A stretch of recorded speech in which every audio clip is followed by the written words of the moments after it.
மனுஷன் பார்க்கிறபடி நான் பாரேன்.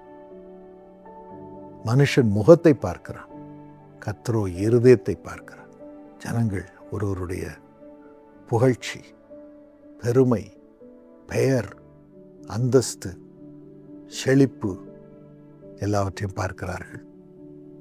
நாள் அடைவில் அதையே பார்த்து கொண்டு அவர்களை நேசிக்க அவர்கள் முனையும் பொழுது அந்த அன்பு குறைந்து கொண்டே போகிறது. நேசிக்கப்படாமல் அவர்கள் போகிறார்கள். அடுத்த நபருடைய நேசத்தை பெறாதபடி தள்ளப்படுகிறவர்களாக மாறிவிடுகிறார்கள். இவர்கள் நேசிக்க முயற்சி செய்கிறார்கள், அவரோ நேசிக்காமல் அவர் நேசிப்பதையே அவர் நேசிக்க ஆரம்பிக்கிறார். இவர் நேசிக்கப்பட்டபடியினால் அவர் நேசிப்பதில்லை. அவர் யாரை நேசிக்கிறாரோ, என்னத்தை நேசிக்கிறாரோ அதை நேசித்துக் கொண்டிருக்கிறார். 2 பேருக்குள்ளும் நேசம் இல்லாமல் போகிறது.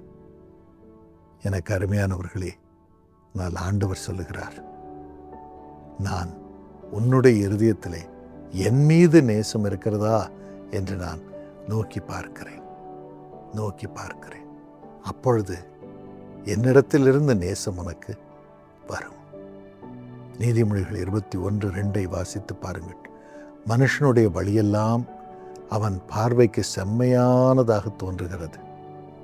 நான் செய்யறதான் கரெக்ட், நான் நேசத்தை காமிக்கிறேன், எனக்கு நேசம் கிடைச்சிரும் அப்படின்னு அவர்கள் நினைக்கிறார்கள். ஆனால் கர்த்தர் அவர்கள் இருதயத்தை நோக்கி பார்க்கிறார். ஆண்டவர் மேல இவர் நேசம் வைத்து ஆண்டவர் தருகிற நேசத்தின் நிமித்தம் மற்றவர்களை நேசிக்கிறாரா என்று நிறுத்து பார்க்கிறாராம். அந்த நேசம்தான் உறுதியாக நிற்கும். ஆண்டவர் மேலே நம்ம நேசம் வைக்கும் பொழுது ஆண்டவருடைய நேசம் நம்ம இருதயத்தில் வரும். அப்பொழுது நாம் நேசிக்க வேண்டியவைகளை ஆண்டவர் நம்மை நேசிக்க வைப்பார். அந்த நேசம் உறுதியாய் நிற்கும். 1 நாளாகமம் 28:9 படி தாவீது அரசன் தன் மகனாகிய சாலமோனுக்கு சொல்லுகிறான், அப்பா, நீ உன் பிதாவின் தேவனை அறிய வேண்டும். உங்க அப்பா கடவுள்னு சொல்லாத, நீ அவரை அறியணும். முதலாவது அப்பா ஆண்டவருடைய நேசம் உனக்கு வரும். அவர் எவ்வளவு நேசம் உள்ளவர் என்று நான் உணர்ந்து அவரை குறித்து பாடிக்கொண்டே இருக்கிறேன். நேசத்தை குறித்து பாடிக்கொண்டே இருக்கிறேன். அந்த நேசம் உனக்கு இருக்கணும். உத்தம இருதயத்தோடும் உற்சாக மனதோடும் அவரை சேவிக்க வேண்டும். அவர் சொல்றதெல்லாம் நேசமா செய்யணும். அவர் உன் இருதயத்தை ஆராய்ந்து பார்க்கிறார், தோற்றத்தின் நினைவுகளை அறிகிறார். நீ அவரை தேடினா உனக்கு தென்படுவார், விட்டுவிட்டால் உன்னை விட்டு விடுவார். ஆனால் சாலமோன் பாருங்க, ஆண்டவர் நேசத்தை விரும்பி அவர் மீது நேசம் வைத்து வாழாமல் எத்தனையோ பெண்கள் மீது நேசம் வைத்தான். அந்த பெண்கள் எல்லாம் அவன் இருதயத்தை சோரம் போக பண்ணினார்கள். ராஜ்யம் 2ஆக பிளக்கப்பட்டது. 2ஆக பிளந்து போயிடுச்சு. பிள்ளைகளுக்கு சரியாக அவனுடைய ராஜ்யத்தின் மகிமையை அனுபவிக்க முடியாமல் போயிடுச்சு. பிள்ளைகளுக்கு ஒரே சண்டை, சாபம் வந்துருச்சு. நம்ம இருதயம் ஆண்டவர் மீது நேசத்தை வைக்க வேண்டும். அப்பொழுது நமக்கு ஆண்டவர் எதை நேசிக்க வைக்கிறாரோ அதை நேசிக்கும்படியாக ஆண்டவர் செய்கிறார். அதன் மூலமாக மற்றவர்கள் மூலமாகவும் நேசம் நமக்கு வர ஆரம்பிக்கிறது.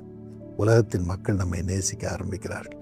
இது ஏன் சகோதரன், ஏன் அங்கிள், ஏன் தாத்தா, ஏன் அப்பா என்று சொல்லி அப்படியே நாம் அறியாதவர்கள் வந்து நம்மை சொந்தம் கொண்டாடி நம்மோடு ஒட்டி கொள்ளுகிறார்கள், நம்மை நேசிக்கிறார்கள். யோபு பாருங்கள், அவரை குறித்து ஆண்டவர் சாட்சி கொடுக்கிறார். யோபு 1:8 சாத்தானிடம் ஆண்டவர் யோபை குறித்து சொல்லுகிறார், என் தாசனாகிய யோபின் மேல் கவனம் வைத்தாயா? அவன் உத்தமன், சன்மார்க்கன், தேவனுக்கு பயப்படுகிறவன், பொல்லாப்புக்கு விலகிறவன். அவனை போல யாரும் இல்லைப்பா, அவனை போல யாரும் இல்லை. அவன் இருதயம் எப்படி இருக்கு? எனக்கு பயந்து பயந்து பயபக்தியோடு இருந்து, உத்தமனாக இருந்து, சன்மார்க்கமாக இருந்து, பொல்லாப்புக்கு விலகி இருக்கிறான். அதனால அவனை சுற்றிலும் நான் வேலி அடைத்திருக்கிறேன். அவனையும் அவன் வீட்டையும் அவனுக்கு உண்டான எல்லாவற்றையும் சுற்றிலும் நான் வேலி அடைத்திருக்கிறேன். அவன் மேல அவ்வளவு நேசம் எனக்கு. எல்லாத்த சுற்றிலும் வேலி அடைத்திருக்கிறேன். அவன் கைகளின் கிரியைகளை ஆசீர்வதித்து வைத்திருக்கிறேன். ஒரே ஆசீர்வாதம். அவன் சம்பத்து தேசத்தில் பெருகி இருக்கிறது. எங்க பார்த்தாலும் அவனுக்கு சொத்து, எங்க பார்த்தாலும் ஆசீர்வாதம். அவனுக்கா என்ன பணம்பா, என்ன பெருக்கம்பா.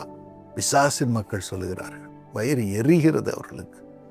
அது கர்த்தருடைய ஆசீர்வாதம். ஒரு மனிதனும் எடுத்துக்கொள்ள முடியாது. கர்த்தருடைய ஆசீர்வாதமே ஐஸ்வர்யத்தை தரும். அதனுடைய ஒரு வேதனையை கூட்டார். இதான் நம்ம ஆண்டவர் மீது நேசம் வைக்கும் பொழுது நமக்கு அவர் கொண்டு வரும் நேசம். அழகான பெண் பிள்ளைகளை ஆண்டவர் அவருக்கு கொடுத்தார். 3 அழகான பெண் பிள்ளைகள், சௌந்தர்யவதிகள். குடும்பத்தில் அவ்வளவு பாக்கியம். எனக்கு அருமையானவர்களே, உங்களுக்கும் அதே கிருபை ஆண்டவர் தர விரும்புகிறார். உங்களையும் அப்படியே வாழ வைக்க விரும்புகிறார். ஆண்டவருடைய நேசத்தை பெறுங்கள். அப்பொழுது எல்லாரையும் நேசிப்பீர்கள். எல்லாரையும் நேசிக்கும் பொழுது எல்லாருடைய நேசமும் உங்களுக்கு வரும். நீங்கள் பாக்கியம் பெற்றவர்களாக இந்த உலகத்தில் இருப்பீர்கள். அத்தனை பாக்கியமும் செழிப்பும் சந்தோஷமும் பாதுகாவலும் அன்பும் உங்களை சூழ்ந்திருக்கும். இந்த பாக்கியத்தை ஆண்டவர் உங்களுக்கு தருவாராக.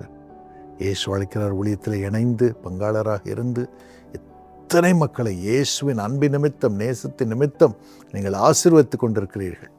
உங்களையும் நேசம் சூழ்ந்து கொள்ளும். ஆண்டவருடைய நேசம் உங்களையும் செழிக்க செய். இயேசுப்பா, உமது பிள்ளைகளுக்கு இந்த பாக்கியத்தை தாரும் அப்பா. அன்பும் நேசமும் அவர்கள் குடும்பத்தில் இருந்து அவர்களுக்கு வரட்டும். வேலை ஸ்தலத்திலே வரட்டும் அப்பா. சமுதாயத்திலே வரட்டும். உம்முடைய சிங்காசனத்திலிருந்து வரும் நேசம் எல்லாரையும் நேசிக்கத்தக்கதாக அவர்களுக்கு இருதயத்தை தரட்டும். ஜெபிக்கட்டும். யோபு தன் சிநேகிதருக்காக வேண்டிக் கொண்டான்.